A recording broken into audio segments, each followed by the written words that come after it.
May kasabihan na behind every successful man is a woman.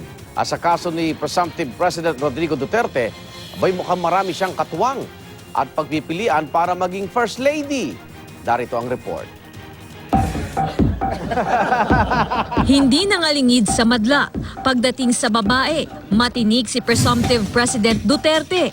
Ang tanong ng marami, sino nga ba ang magiging First Lady? Sa kasalukuyan, mayroong common law wife o live-in partner si Duterte. Ang 46 na taong si Shelito Hanilet Avancenia.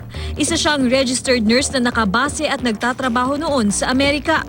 Ang kanilang 20 taon na pagsasama ni Duterte, nagbunga ng isang anak, ang 12 taong gulang na si Veronica. Ayon kay Avancenia, kung siya ang tatanungin, ayaw niyang maging First Lady. Yung title na yan, kaya nga ayaw ko sa politics 3 years, mayor ka, after 3 years, you have to work hard again, you have to run para mayor ulit yung title mo, di ba? So, ayaw ko may title.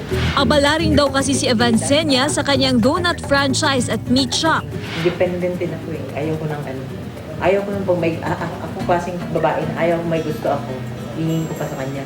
Pero bago pa man nagkaroon ng Hanilet, mayroon na raw Elizabeth Zimmerman sa buhay ni presumptive President Duterte.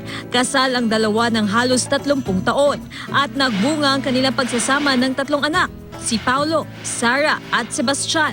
Napawalang bisa ang kanilang kasal noong taong 2000. Kapag nanalo raw si Duterte, gustong pagtuunan ni Zimmerman ang charity works. I would like to do charitable works. Yan ang gusto ko talaga. Ever since, ganun ang ginagawa ko. People approach me to ask help, then I just relay it to the Chief of Staff.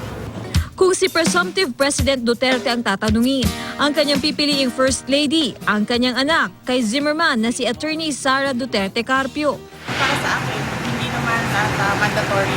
Well, hindi talaga mandatory ang magkaroon ng First Lady.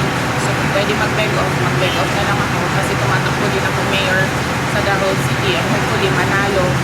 May trabaho din ako sa Davao City. So I'd rather stay doon kasi nandun yung pamilya ko and may trabaho. Marahil natatanging pagkakataon ito na sa First Lady kailangan pang mamili. Pero sino man ang mapusuan ng ating susunod na Pangulo, naway maging katuwang siya sa pagsusulong ng pagbabago.